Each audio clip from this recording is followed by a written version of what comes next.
नमस्कार, देख रहे हैं आप न्यूज 18 और मैं हूं आपके साथ अंजलि मलिक। दोस्तों, खबर में आगे बढ़ने से पहले आपसे एक छोटी सी अपील है। न्यूज 18 पर सच्ची पत्रकारिता को बनाए रखने के लिए आप हमारे YouTube चैनल को ज्वाइन कर आर्थिक तौर पर सहयोग कर सकते हैं। यकीन मानिए, आपका एक छोटा सा सहयोग हमारे लिए हिम्मत बढ़ाने का काम करेगा। बहरहाल, अब नजर डालते हैं उत्तर प्रदेश की सियासत से जुड़े हॉट टॉपिक पर।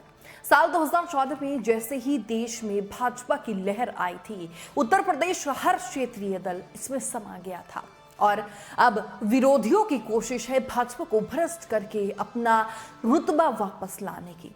पश्चिम उत्तर प्रदेश की सियासी जमीन को फिर से उपजाऊ बनाने के लिए जयंत चौधरी, रालोद अध्यक्ष, लगातार काम पर जुटे हुए हैं। अब उन्होंने एक ऐसा प्लान बनाया है जो 2024 के चुनाव में भाजपा की मुश्किलें बढ़ा सकता है। दरअसल जयंत चौधरी ने प्लान 12 बनाया है, जिससे भाजपा की घेराबंदी के रूप में साफ तौर से देखा जा रहा है। दरअसल जयंत चौधरी पश्चिम यूपी की 12 लोकसभा सीटों पर मजबूती के साथ तैयारी कर रही हैं। वो कौन कौन सी हैं, जरा एक बार वो आप समझने की कोशिश करिए। इसमें बागपत है, कैराना, मुजफ्फरनगर, बिजनौर, नगीना, अमरोहा जैसे नाम शामिल है, जबकि गाजियाबाद, बुलंदशहर, मथुरा, हाथरस और फतेहपुर सीकरी की भी जिक्र बहुत जोरों से है। लेकिन इन लोकसभा सीटों पर जयंत चौधरी बारी बारी से समरसता अभियान चला रही हैं।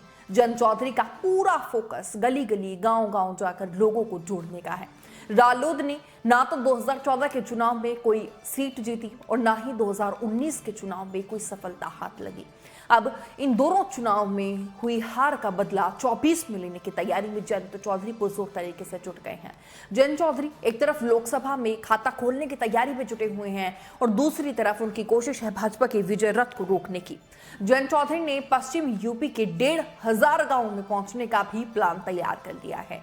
हालांकि बड़ा सवाल यह है कि जयंत चौधरी ने जिस सीटों पर फोकस किया है, अखिलेश यादव उसे छोड़ेंगे भी या नहीं, ये बड़ा सवाल है, क्योंकि अखिलेश यादव तो अभी से ही अपनी सीटों पर प्रत्याशी फाइनल करने में जुटे हुए हैं।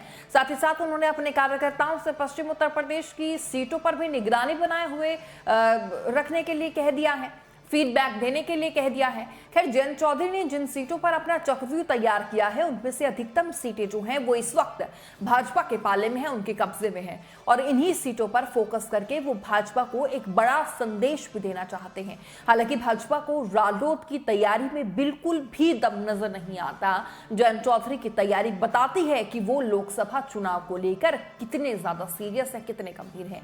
लेकिन यह भी सच है कि जयंत चौधरी अभी तक ये नहीं तय कर पाए हैं कि वो किसके साथ मिलकर 2024 का चुनाव लड़ेंगे। हालांकि जयंत चौधरी के वफादार नेताओं ने जयंत चौधरी को यह सलाह भी दी है कि वो शहीद होने से बचे।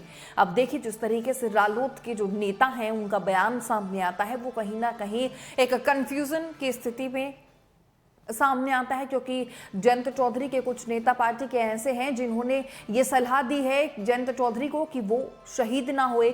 और समाजवादी पार्टी के साथ उनका गठबंधन तो है ही, लेकिन कांग्रेस के साथ भी वो गठबंधन के जो है उनके अटकलें अब तेज हो रही हैं। अब देखना दिलचस्प होगा कि जयंत चौधरी जो है वो क्या कुछ फोकस, किस पर फोकस करके ज्यादा चलते हैं। फिलहाल मेरे साथ इतना ही, लेकिन आपकी क्या राय है वो जरूर कॉमेंट बॉक्स में बताइएगा।